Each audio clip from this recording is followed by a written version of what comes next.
Saya orang yang sangat percaya sekali setiap orang itu punya potensi, serendah apapun, bahkan sejahat apapun, sebetulnya dia punya potensi yang positif. Nah, masalahnya adalah mungkin kesempatan yang diberikan atau yang mereka miliki itu kurang atau bahkan tidak ada kesempatan untuk bagaimana menunjukkan potensi-potensi mereka gitu. Nah, kita buktikan di sini di Kumala ini. Ya juga yang didapetin, duit dapat gede juga lumayan, tapi saya itu lebih dipandang jadi kayak dihormatin gitu, itu lebih berharga dari segala apa pokoknya, gak ada nilainya lah pokoknya. Dipanggil, Pak ini gimana, tiap main ke sana, Pak ini gimana, wah luar biasa sekali itu.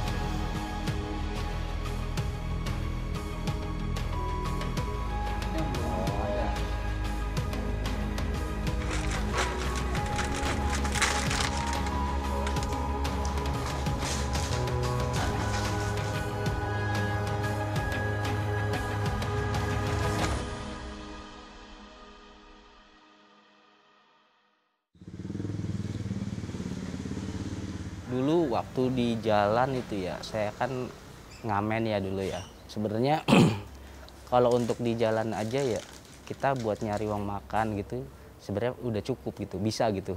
Malah lebih gampang tuh di jalan tuh emang lebih gampang. Cuman resikonya ini kan kita kan kadang-kadang nggak pernah mikirin resiko ya kan. Tau-taunya dapat duit hari ini aja, dapat duit hari ini kayak gitu.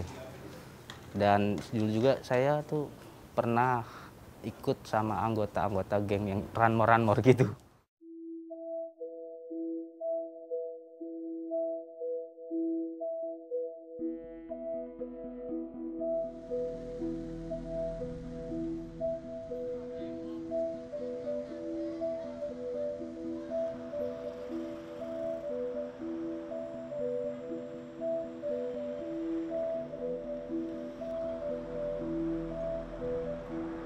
Kaum marginal atau masyarakat marginal, khususnya anak-anak jalanan, sebetulnya mereka bukan pilihan ya untuk mempunyai kondisi kehidupan seperti saat ini.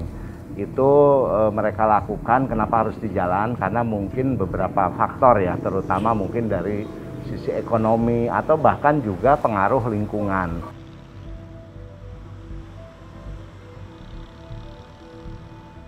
Mereka kenapa sih menilai negatif kepada anak-anak jalanan atau pemulung misalnya, karena kondisi mereka yang terkondisikan, mereka hidup di jalan, melakukan mungkin pekerjaan yang mengganggu sebagian orang gitu ya, misalnya mengganggu ketertiban, mengganggu keindahan kota yang diharapkan kota itu kan indah gemerlap gitu ya. Jelek kalau misal ada mereka menganggap ada orang yang berkegiatan di jalan dengan lusuh, kumuh, berbuat semaunya misalnya.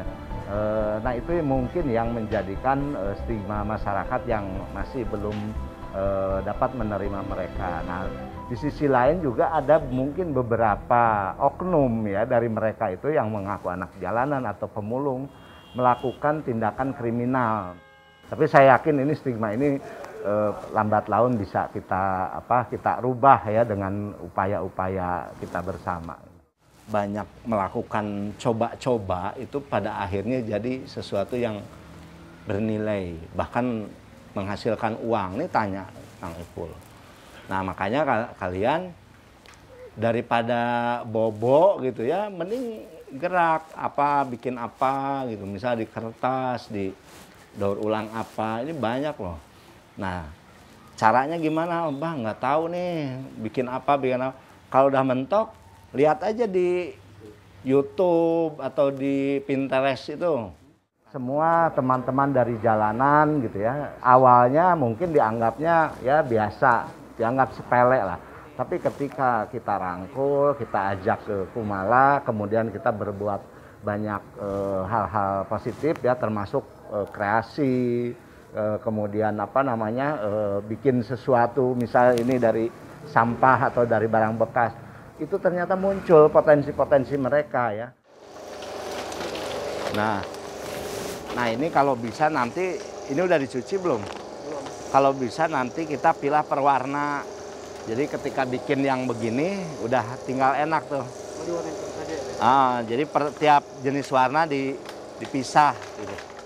Baik itu dari seni, dari apa namanya inovasi-inovasi produk misalnya. Bahkan minimal potensi mereka tuh apa? Mereka bisa membentuk satu kelompok yang solid. Ini juga potensi yang mahal sebetulnya, nggak bisa dengan mudah dilakukan orang-orang sebetulnya. Mereka ketika melakukan kegiatan bersama dengan teman-temannya, jarang sakit, selalu bahagia, mau dapat duit, mau enggak, selalu tertawa, tersenyum gitu.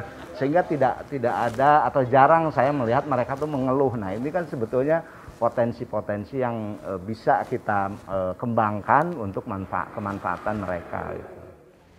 Kita belajar mana nih harus mikir panjang, mana nih yang boleh kita ikut gaul misal, mana yang nggak boleh kita hindari. Itu harus mulai bisa belajar memilah. Jauh banget Pak sebenarnya Mbak. Waktu itu yang gede sih saya waktu ikut sama kelompok yang ranmor itu Mbak. Saya sehari bisa 2 juta. Bisa 2 juta. Itu habisnya hari ini dapat, besok habis. Ya nggak tahu ya. Duit panas jadinya bisa cepet gitu-gitu aja. Apalagi dulu kan masih doyan suka mabuk segala macem lah pokoknya lah. Udah bisa ke situ aja, nggak ada pemikiran buat nyimpen, nggak ada itu. Pokoknya jauh banget. Di sini saya sehari 50.000 jauh, jadi kan itu bisa kelihatan juga dari situ. Wah, jauh banget. Nah kalau untuk teman-teman di sini mereka kita terapkan sistem penggajiannya absen. Nah itu per hari absenannya itu ada yang kalau anak-anak baru biasanya 30-35 ribu per hari di luar makan tadi ya. Nah kalau yang lama ada yang 50 bahkan 75 ribu per hari gitu. Itu di luar penghasilan mereka ketika tadi dapat orderan produk, kemudian menjadi trainer di pelatihan-pelatihan dan pemasukan-pemasukan lainnya. Tapi resikonya lebih bahaya di luar. Kalau di sini kan apa sih, nggak ada resiko apa sini mas sebenarnya. Tinggal ngerjain sesuai semaunya gitu. Mau ngerjain apa, yang penting di sini produktif gitu. Itu sulit juga sih Mbak.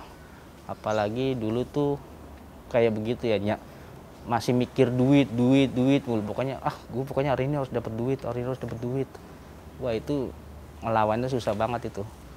Walaupun banyak yang ngajak, ayo udah ikut sini. Tapi saya tetap nggak mau lah.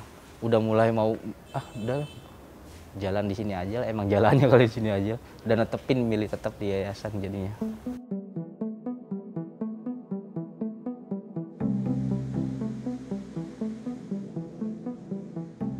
Kita tidak menerapkan aturan ketika mereka awal datang. Ya.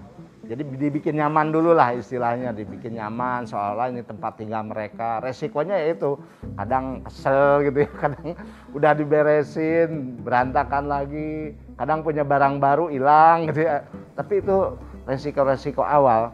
Yang penting adalah kita mencoba terus memberikan kesempatan, memberikan peran kepada mereka sehingga tadi trust dari mereka terus semakin besar buat kita.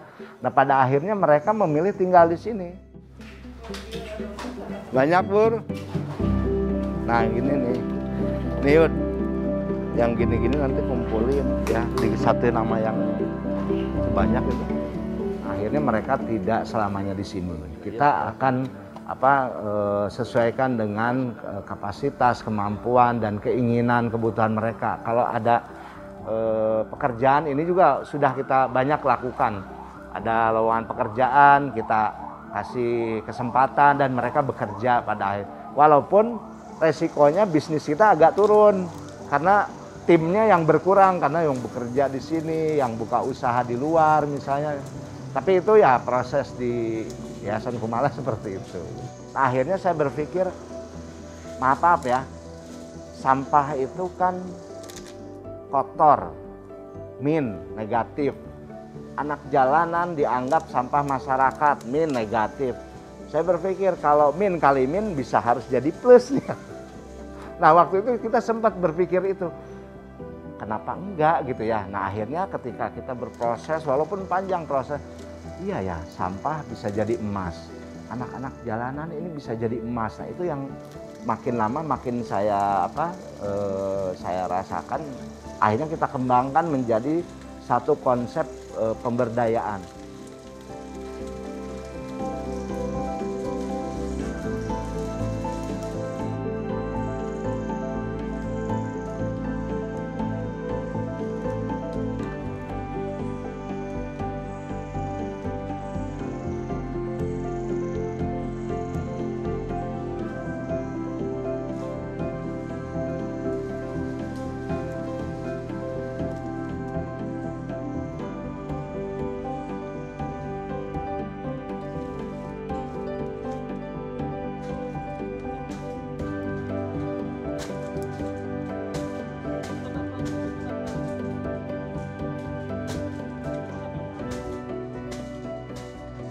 Sebetulnya kegiatan daur ulang kertas atau bank sampah ini buat kami adalah salah satunya ya adalah alat, tools untuk pembinaan dan pemberdayaan mereka. Jadi bukan tujuan akhir mereka jadi pendaur ulang sampah gitu ya, bukan. Tapi kita rasakan mereka dengan ikut kegiatan ini kita gampang masukin misalnya tentang kedisiplinan, tentang etos kerja, tentang macam-macam hal lah gitu ya. Nah, di sisi lain anak-anak ini merasa nyaman karena ini prosesnya menurut mereka tuh sederhana. Jadi mereka mau bikin apa aja gitu ya, saya kan tidak membatasi ya. Nah ini yang menantang mereka untuk akhirnya, saya mau nyoba ini. Nah itu yang kita kasih tadi kesempatan dan peran tadi. Nah itu mungkin yang membuat mereka merasa nyaman ya, walaupun awalnya masih ngamen misalnya, masih ke jalan. Tapi lama-lama ketika ada orderan ya, ternyata ini produk kita dibeli mahal juga ya. Dia termotivasi lagi.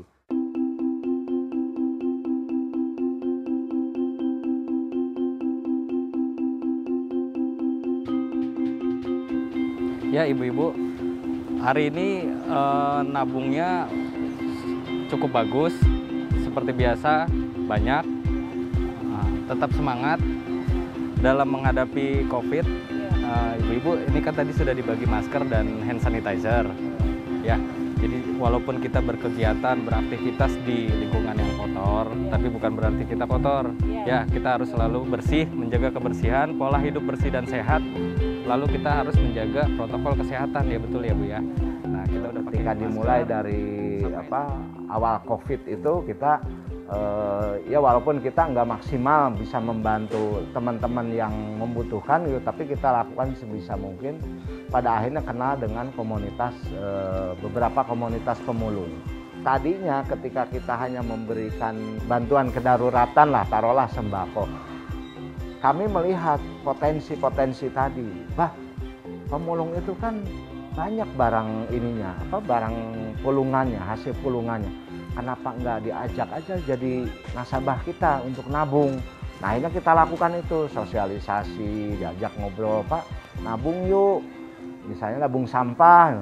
Oh sampah, saya pengen nabungnya uang katanya gitu. Tapi kita nggak punya uang. Ya sampah tuh nantinya ditulisnya uang. Dia mindset dia baru ngeh gitu ya. Akhirnya mereka dengan berduyun-duyun daftar jadi nasabah bank sampah.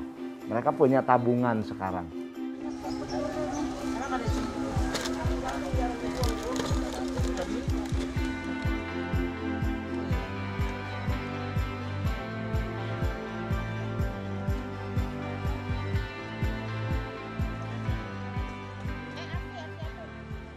Oh, awalnya ada orang datang ke sini mengajak kerjasama itu bak sampah.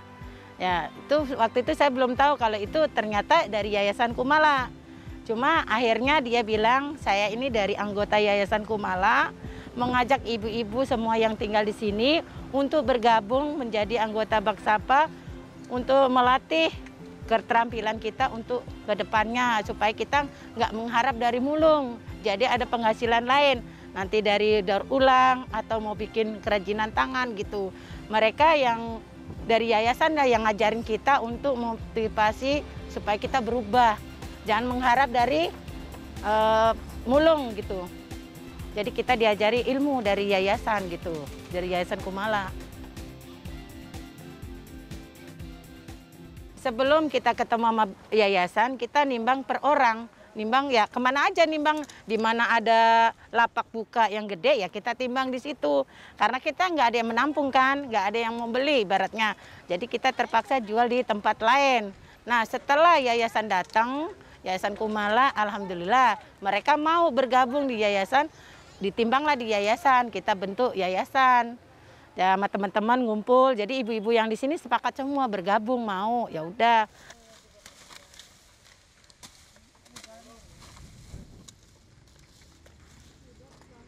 Satu kilonya 3.000. Jadi kalaupun 5 kilo 15.000 gitu. Itunya harganya. Jadi 15.000 dalam 1 minggu ya Bu. Tapi kalau kita kalikan sebulan kan lumayan gitu. Udah 30.000, 60.000 kan. Nah 60 kalau jangka 10 bulan kan 600 ibaratnya. Kan lumayan Bu buat sekolah. Sekarang kan online Bu sekolahnya.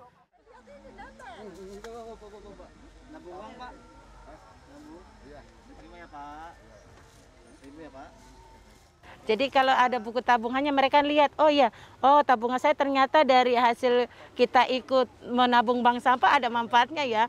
Oh ya, ada tabungan kita untuk masa depan, bisa untuk bayaran anak sekolah, atau untuk biar kontrakan, atau untuk keperluan lain gitu.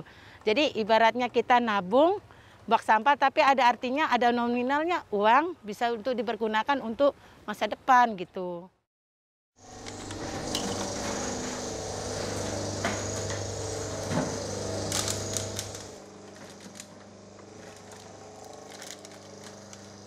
Strateginya begini, kita kadang-kadang kan dapat orderan nih Mbak. Dapat orderan itu kadang-kadang kita nggak bisa ngerjakan semuanya. Baik segi kapasitas produksi maupun waktu pengerjaan. Nah terus kita diskusi ngobrol. Kalau unit-unit kegiatan ini termasuk unit pemulung, ada unit disabilitas, kelompok disabilitas. Ini memproduksi, usaha kita akan keren nih Mbak. Orderan akan makin banyak kita terima karena kita punya unit-unit produksi. Syaratnya kita jangan ngumpetin rahasia usaha. Jadi resepnya itu 100% kita kasih. Ini ide anak-anak. Oke, kita lakukan saya bilang.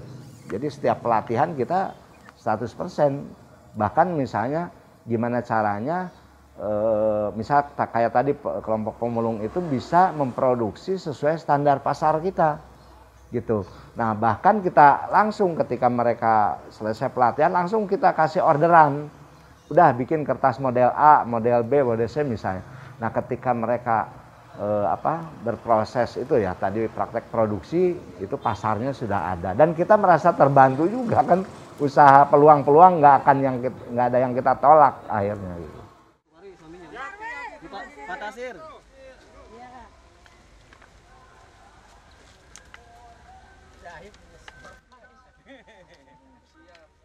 Oke, udah. Wakilin aja itu.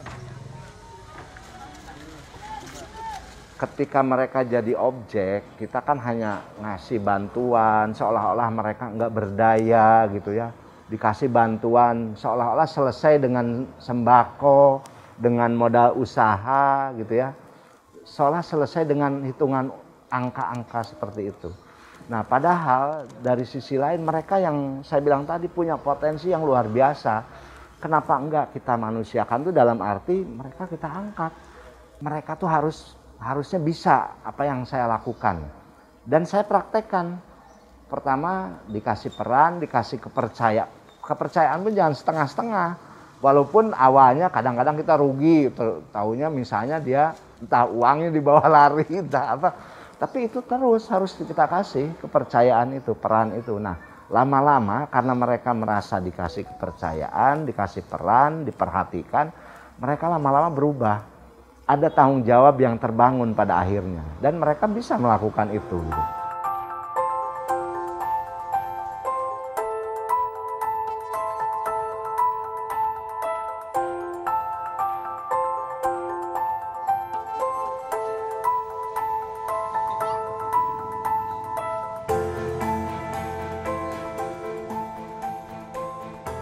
Dampak positifnya ya, saya udah nikah, udah punya 2 anak, udah alhamdulillah banget, itu udah positif banget buat saya pribadi.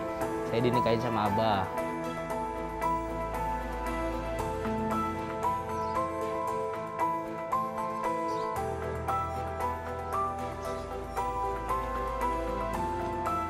Nggak bisa dibayangin kali ya. Dulu saya aja sekolah, waktu turun di jalan itu SD, Mbak, kelas 6. Kelas 6 saya udah mulai jalan SD. Terus lulus kelas 1 SMP saya masih sekolah. Nah udah mulai kelas 2-nya saya udah benar-benar total nggak ngelanjutin sekolah sama sekali. Nggak bisa ngebayangin Mbak kalau misalnya nggak ketemu yayasan ini Mbak. Udah nggak karuan pasti Mbak.